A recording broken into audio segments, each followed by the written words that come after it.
Try not to become a man of success. Rather, become a man of value. Albert Einstein. DZ Tried, Josh Thomas, glad to have you. Be sure and follow and subscribe to the Do Zone podcast on Apple or Spotify. This podcast is brought to you by Unbreakable Teams. We fix broken systems for entrepreneurs so they can go farther faster. Learn more by going to unbreakableteams.com. Once again, that's unbreakableteams.com. Today's guest is Gregory Benedikt. Gregory is a human potential coach who specializes in helping people embark on the adventure of their life. This looks like getting clear on what their biggest dreams are and peeling back the layers of what's getting in the way. Gregory, welcome to the Do Zone. Say what's up to the tribe and tell us something you believe is the key to getting stuff done that most people wouldn't think of. Hey, Josh. Hey, everybody. I am grateful and excited to be here. And what comes to mind when you ask that is actually the quote I shared that got us into this conversation. You accrue incremental wisdom as you implement your flawed plan. And so the advice that I think most people don't think of is that you can get started even though your plan isn't perfect, even though it's flawed, and getting started is the only way that your plan is actually going to get better. Spoken like a genius. Who said that? Jordan Peterson. Jordan Peterson. Pretty smart guy. He is an actual genius. Yes. He's an actual genius. And so this is a variation of, perfect action is better, imperfect action is better than perfect inaction. There's all kinds of variations of that. And that's a theme that's come up on this podcast before, because this is the Do Zone. This is about doing things. This is about taking action. And action, it's messy, man. Super messy. Tell me about some messy situations you've been in, but you took action anyway. One of the messiest, and I have to give a little context here. I studied finance in school. I thought working in private equity was going to be my dream. And the mess began when I realized that I actually didn't want to do that. I was feeling really unfulfilled, uninspired with my life. And one of the messiest moments that I can remember is going to my dad and saying, not only do I not want to work in finance anymore, but I have absolutely no idea what I want to do next. And I'm going to quit my job in 2 weeks. Wow. And what did your dad say? He had been through a similar but different iteration of that. The first time I quit my job was switching from financial services consulting to more strictly finance. I was an analyst at a real estate investment firm. And that one made a little more sense because I had a plan. And then this time I came to him without a plan. And to his credit, he handled it really well. He took it in, asked some questions, and ultimately was supportive because he knew that I would figure it out. But man, at first it was definitely okay, but what are you going to do with your life? I have no idea. That was part of the plan. Sometimes confidence is really the key to success in any situation, because what did happen there, at least in the way you delivered it to this audience, what did happen there was you delivered it with conviction. You said, Dad, I don't know what I want to do, but I want to quit my job and I'm going to do it in the next 2 weeks. And I don't have a backup plan. And it's almost like the confidence of how you said that is kind of like, well, okay. What are you supposed to say to that? But when you lack that confidence, that's when people kind of swoop into kind of savior mode and like, well, Gregory, I mean, if you'd approached him at any, like, Dad, I'm not really sure what I want to do. Should I keep my job? Should I quit my job? That's when we swoop in and we try to make sure that we've got your bases covered. Like, well, look, Gregory, you got a paycheck. Hang on to your paycheck till you figure out what you want to do. Totally great advice. Nobody ever got put into doghouse by giving that advice. Like 100%. Nobody ever got fired for buying IBM, they say. Yes. And I think what comes up for me in that, it's a realization I had recently, is that as a parent, you want your kids to be happy, absolutely. But you want them to be safe and secure, and you're going to prioritize them being okay on their own above their own happiness. At least that's what I think. And I know that's going to happen when I'm a parent. The safety of your child, knowing that they're going to be okay if something happened to you, is probably more important than their day to day excitement and fulfillment in their job. Yeah, because when you're on your deathbed, nobody's going to pat you on the back for how much time you spent working or how dedicated you were to that job you Yeah, had, including the absolutely. And people that you're working for. 100%. And I'm sure we'll get into this. This will come up at some point throughout our conversation, but I'm a huge fan of the research on the top 5 regrets of the dying. And that actually was a huge catalyst into me quitting my job in finance and then embarking on this big adventure to find out what it is that really makes me come alive. What makes you come alive from the perspective of someone who's dying? Interesting. And so I want to know, for those of us who are not familiar, and I'm not so familiar myself, what are the top 5 regrets of dying? Great question.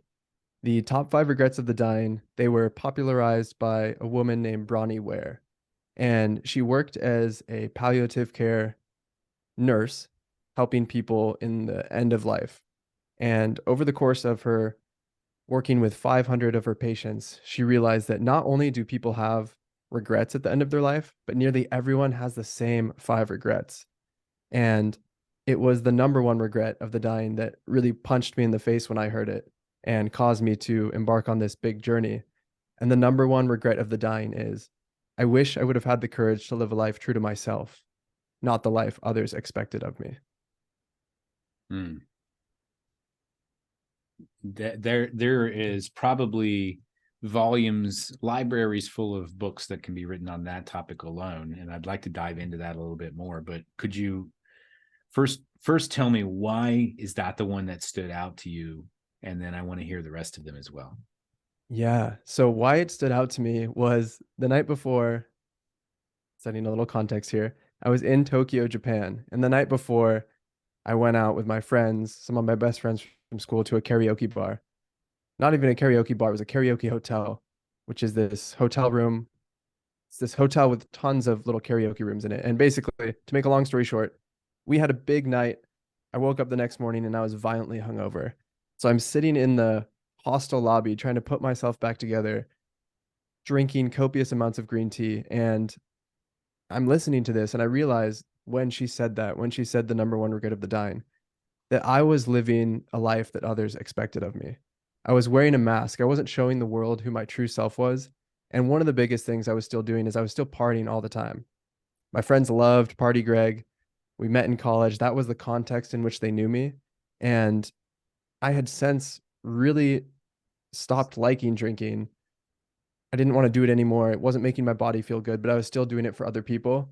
And then in that moment, I also realized, oh wow, I had known this for a while. I actually hate my job in finance. I'm still doing that because it looks good on paper. My parents are proud of me, and I wasn't having the courage to live a life true to myself. And that I knew I wanted to do something with personal development, with helping other people realize their potential. I knew I wanted to be some sort of life coach, but I wasn't having the courage to take that first step and do that. Hmm. Man, so strong. What about the next few rules? Because I know that definitely hits me deep. I wish I would have had the courage to live the life. I didn't remember the exact wording, but on my own terms instead of the expectations of others. More or less, is That that is what it was? exactly Okay. correct.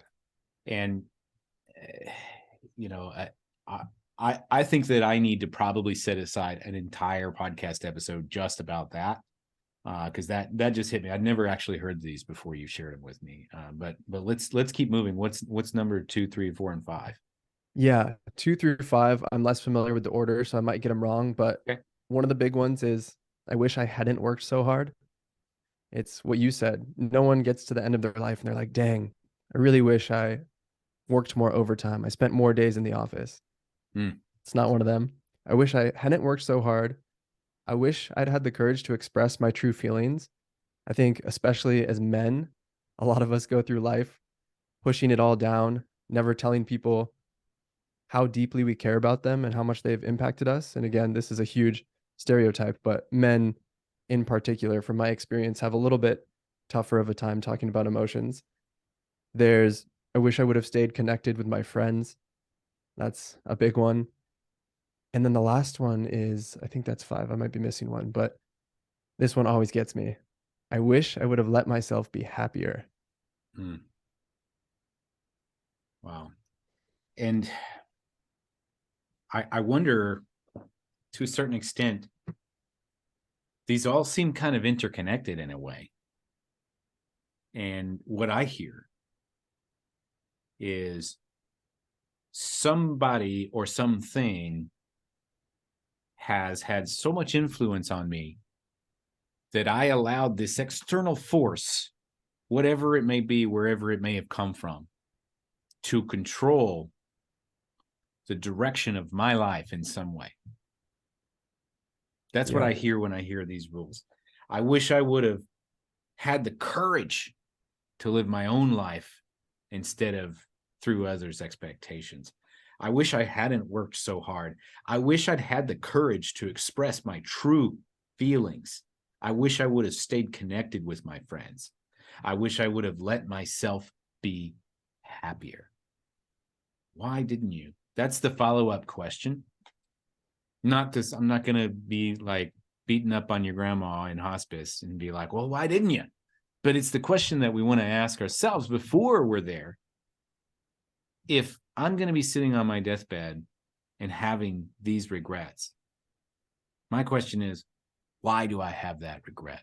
And what can I do about it now to make it go away? Have you ever given any thought to that, Gregory? What can somebody do right now to make sure they don't have one or more of those regrets up as they're dying? Yeah. Step one is really thinking about those and trying to apply them to your own life. Run a thought experiment. If you were going to die in 6 months from now, would you go to your deathbed with these regrets? Would you be haunted by these regrets? So that's one thing. Another thing, we live in this world where it's a constant dance between being realistic and doing things that work in the society we have. And then on the other hand, I think it's really important. This is what helps me zoom way, way, way, way out on your life and realize that you get one shot at this grand adventure called life. At the end, no one's going to remember you. Even if you're super, super famous, 200 years, 300 years, no one's going to remember you at all. Your legacy will probably have ended. And so what do you want to do with this trial run you get, this adventure? And again, for me, what's helpful, it's the zooming out and realizing how absurd it all is at sometimes. There's this quote, you're a ghost piloting a meat-covered skeleton on a rock hurtling through space at 60,000 miles per hour. You can do anything. And for me, it's realizing that it's all so absurd and that we can really do anything. So why get bogged down in the details of, oh, I gotta be realistic. I have to do this thing. And again, there's lots of times where you have to hunker down and do the work and make money and pay the bills and do all of that, but there's so much more. So reminding yourself of how much more there is always helpful for me. Mm. You know, there's a cemetery here in Austin. I'm in Austin, Texas, and there's an Austin cemetery that's right in the middle of downtown, and it used to be an insane asylum, probably in the 1800s, I believe. And it was at the time really far out of town, like way out in the farm. Now it's like right in the heart. And Austin is a very condensed city. The property is very high value. It's very expensive. But there's this giant patch, I would call it at least 10 acres, that is just grass. And the reason that it's just grass, it's undeveloped, there's nothing on it.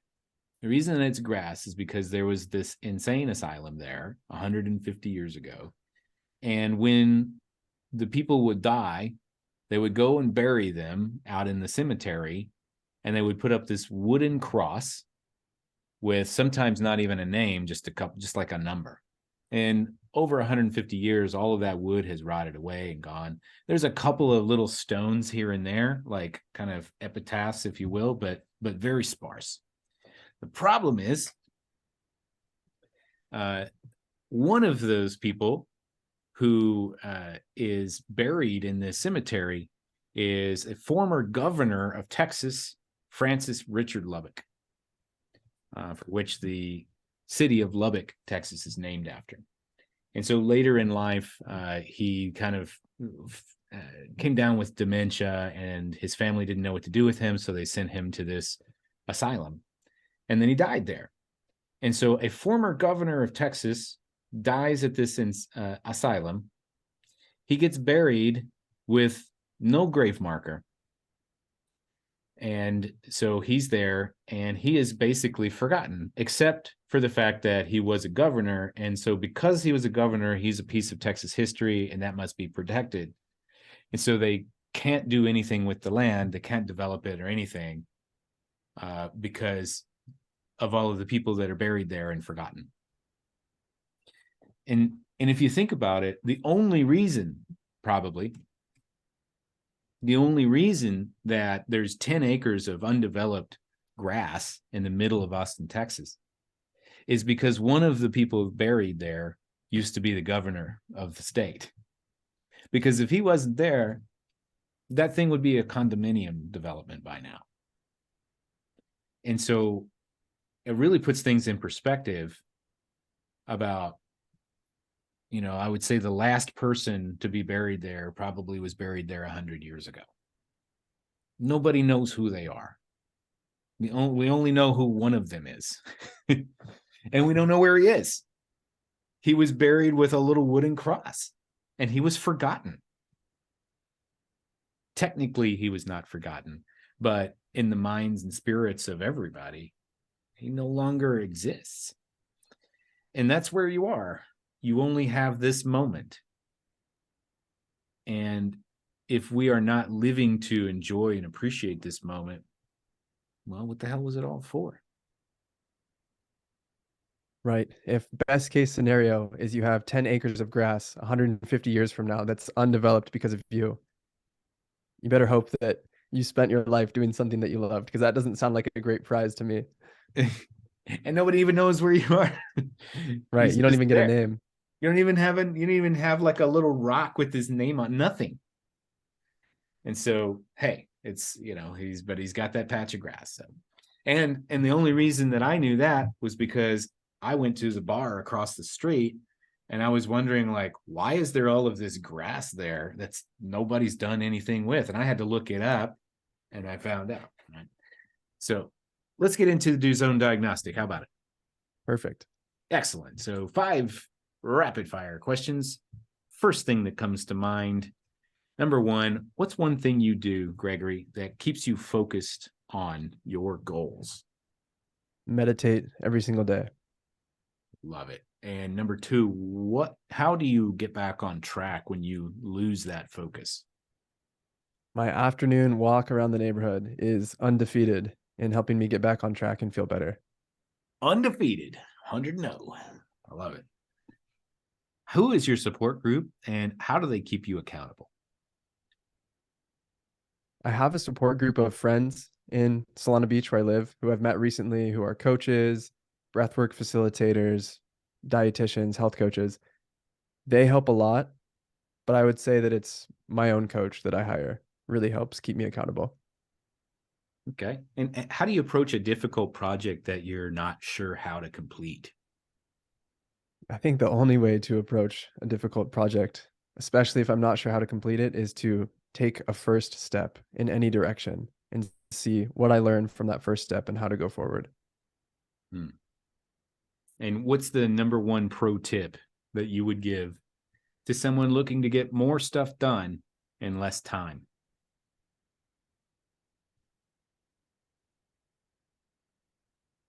I would ask, why are you trying to get more stuff done in less time? And drill into that, but that's because I'm a coach. Okay, fair enough. Yeah, follow up the question with a question. I like it. So Gregory, one thing I'd love to learn a little bit more about your you have a podcast as well, and I want to learn about more about you and what you do. But first, I want to talk about comfort.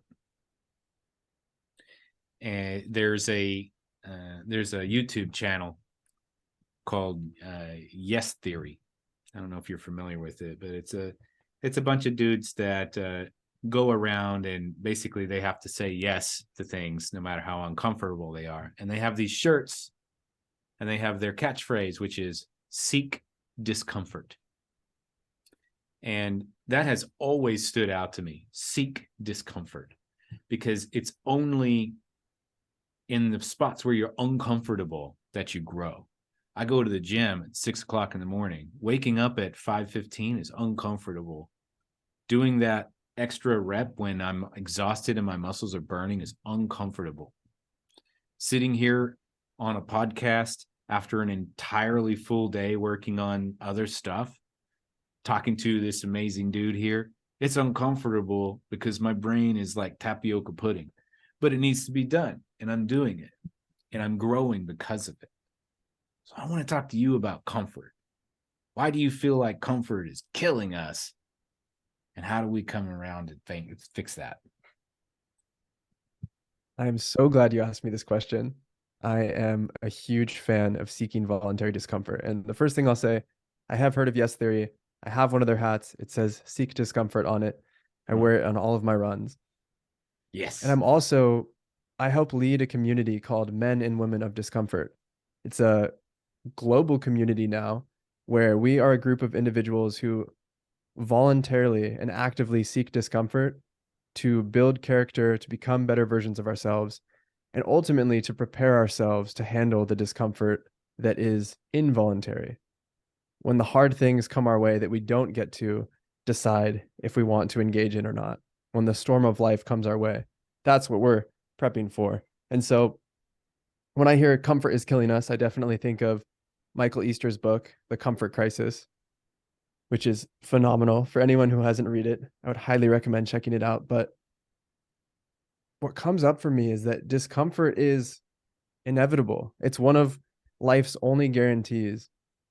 And if you're uncomfortable with getting uncomfortable, I think you're at a disadvantage. Whereas if you actively seek it out and become the type of person who can do hard things, you are at such an advantage, whether it's getting stuff done, starting a business, writing a book, just having difficult conversations with people. I think it's Tim Ferriss who says you can typically measure the success of someone by the amount of uncomfortable conversations they're willing to have. And so to me, discomfort, it's everything. Become the type of person who can do hard things. That's what you said. Yes. Just now. And I agree with that 100%. It falls in line with there's a book on my shelf back here called The Miracle Equation with Hal Elrod. And Hal is talking about setting big goals. And he's very particular. And this is a phrase I repeat almost daily in my conversations. Be committed to the outcome, not necessarily the timeline. Don't worry, set a big goal, but don't worry if you hit the goal or not. Focus instead on becoming the type of person who can hit that goal. And if you become the type of person who can hit that goal, those are the types of people who hit those goals. And so eventually you will hit it. And so what you're saying as a variation of that is if you can become the type of person who can do hard things, you're at an advantage because most people don't want to do it. Can you summarize very briefly some nugget from The Comfort Crisis? I imagine I have not read this book, but I imagine it has something to do with the fact that we are all constantly trying to find this homeostasis, and the lack of seeking that discomfort is leading to our early demise. That's my assumption, but please correct me if I'm wrong on that. You're correct. The rising rates of depression, anxiety, loneliness, all of the bad maladies that we're facing are caused from this temperature controlled world we live in where everything is easy. You just press a button and it's there. We were built as humans to overcome challenges. And when we don't have that, so many of us are lacking meaning and purpose because life has become too easy, to be honest. I love this, and I'm just writing that down. So many of us are lacking meaning and purpose, and so is there some particular inspiration that has taken you down this path aside from, okay, you read the 5 regrets of the dying, and this has challenged you to seek discomfort, and you're diving deep into this? Who do you help? Who is somebody who is really going to resonate with you that you can make a huge impact on? Yeah. As I answer that, let me speak to the first part of the question, which was, why am I so inspired by this? Yeah, It's I because tend to just kind of throw out a bunch of arrows and hope that you'll catch one. perfect. I love it. Why seeking discomfort and doing hard things was so attractive to me. It wasn't at first, but it was after I did something that I had previously labeled as impossible. And then I came back to my life. I realized two things. One, I realized that all the feelings of not being good enough, not being smart enough, not being business savvy enough, all of those things didn't matter if I was able to do this really hard thing. I kind of proved myself. And the other thing is, once you do something that you've previously labeled as impossible, you come back to your life and you look at it and you're like, wow, what else can I do? Like Mm. all my old goals are way too small. I need to update them. I need to aim higher. And it really goes back to this. There's a Alex Hermosi quote about you don't gain self-confidence by shouting affirmations in the mirror. You overcome your self-doubt by building an irrefutable stack of evidence that you are who you say you are. It's something along the lines of that. I butchered it, but you do We the get work over and over and over again. That's why I have a sign on my wall behind me that says do the work. Because if you consistently do the work, you do the hard things, you start to either disprove the inner critic, that self-doubt, the voice in your head. He either shuts up, or if he keeps talking, it doesn't really matter because you know you're just going to keep doing the thing over and over again. Yeah, that's super powerful. I've never really been one to shout affirmations in the mirror, uh, Right. but I have certainly had my challenges with self confidence over the years, and that old me always creeps back up every once in a while. It's not as strong as it was, but it never really goes away. That that me that just didn't feel like he was worthy of, a healthy relationship, or a good income, or status or respect, couldn't have a great body, couldn't travel. That's not meant for you. All of those things, they always are there. They always creep up. But just as you said, the more evidence that I stack up, the more I realize, you know what? It doesn't matter. You stay over there, you keep talking, buddy. I'm gonna go and live my life because I don't want to have those 5 regrets on my deathbed. Yeah. Is that how it worked for you? It was getting to the point where you had the stack of evidence and you could not listen to the voice as much anymore? It has to be. I've never really thought about it uh, before today, to be honest. But you're really making my gears turn on this. I went through a decade of being convinced that I was a loser and that I was never going to amount to anything at all. And I believed that, even though I wanted to get out of it, I still believed it.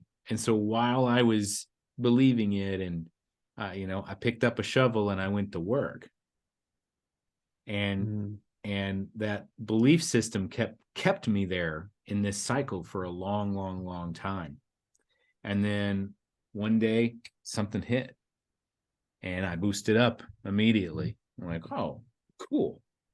And then it went back down. And then boom, something else hit and it was bigger. Oh, nice. And I went back down, but I didn't go back down to where I was. It was just a little bit above it. And then it kept stair stepping like that to where I started looking around and I said, I'm nowhere near any of the people that I was spending my time with or that I knew. I had catapulted so far above them that it didn't even make sense for me to go back down there. I don't belong there anymore. So I just kept going. And I think, back to what you're saying here, it's like that voice is still there. I haven't forgotten where I came from. I haven't forgotten the people that I was around and the way that they thought and the way that they operated and their victimhood. I haven't forgotten that. It's still there. And it's intoxicating. It's alluring. It's hard to escape. But as I stack and I stack and I stack, it starts to make less sense for me to go back there. Like, nah, dude, I don't need to be there anymore. I'm fine here. It's different, but it's definitely better. Yeah. Joe Rogan says building a mountain with layers of paint. And I love what you said there. What really resonated with me that you shared is you said, I just picked up a shovel and I got to work. Like that is it, I think. Regardless of how you're feeling, regardless of your circumstances, regardless of your excuses and everything that's going on, just pick up the shovel. Start digging a hole. Yep. That's right, man. Awesome. So tell us about the Dare to Dream podcast. Absolutely. The Dare to Dream podcast started in July of 2020 when I quit my job in finance. My co-host Vinny, one of my best friends in the whole world, he quit his job in real estate. And we wanted to create an honest and unfiltered look into what is that actually like to go from the corporate 9 to 5, being successful on paper as young men, to trying to figure out what it is that lights our soul on fire. What are the things that we were put on this earth to do, and all of the existential grappling that comes with that. And so, first 30 episodes were just him and I. Then we started having guests on who had interesting life stories about finding their passion and all of the different chapters that unfolded throughout that journey of theirs. And now we're in kind of a mixed phase of episodes with him and I, episodes with guests, but it's all about challenging people to embark on the adventure of their life. And as you heard me mention earlier, or you actually mentioned it in my bio, that's what I'm all about. It's like, what do you really want to do with your life? And what's getting in the way? There's that quote, everything you want in life is on the other side of fear. And I think that's so true. Fear is a great starting point. Fear is also a great compass. It points to the things that matter enough to you to scare you. And it's usually where you're getting stuck and where you're coming up against it. So the Dare to Dream podcast is all about exploring that, exploring meaning and fulfillment, and also telling epic stories so people have alternatives to finance, lawyer, doctor, accountant. Like there's more out there than just that. Awesome. I love that. And we can find it on Spotify and Apple. And a lot of other platforms, but yeah, and a those lot are of the other main two. platforms. Awesome. And where can people go to connect with you better? Yeah, the best place to connect with me would be probably my website, gregoryrussellbenedikt.com. We'll put this in the show notes, I'm sure. Benedikt is spelled with a K. And you can book a free discovery call with me. I'm super, super curious. So the discovery call will be me just asking questions about what are your biggest dreams. Maybe you have no idea what your dreams are, and that's okay. That's a great starting place. And then figuring out what's stopping you and what do you want to do about it. Excellent. And who's the best person to connect with you? So we've got somebody out there. What's who should connect with you, and what kind of results should they expect? What comes to mind, especially with your audience, is probably a lot of people who listen to this who love getting stuff done. They love doing the work, but really people who know that they're capable of more. So if you're out there and your life is good, but it's not extraordinary, You know you're capable of more. You've always wanted to take it to the next level, but you're feeling stuck, stagnant, like there's something missing. We need to talk. Those are the kind of people I get most excited about helping. They're already doing well. Maybe they're already a high achiever, but they know there's more and they want that story worth telling. Awesome. Well, we're going to wrap from here. Thanks so much to our guest, Gregory Benedikt, for joining us and sharing some wisdom about how he gets stuff done and how to not regret your life when it's over. You can connect with him directly by going to GregoryRussellBenedikt.com. That's Benedict with a K. You can also check him out at the Dare to Dream podcast on Apple, Spotify, and other platforms. Once again, if you want to keep hearing great content like this, be sure to follow and subscribe to the Do Zone podcast, also on Apple or Spotify. If you're looking to break through the next level with your business, but you just don't have the time or the tools to do so on your own, we've got your back. Go to unbreakableteams.com now to learn more. Until next time, remember, we all have the same 24 hours in a day. What are you going to do with yours?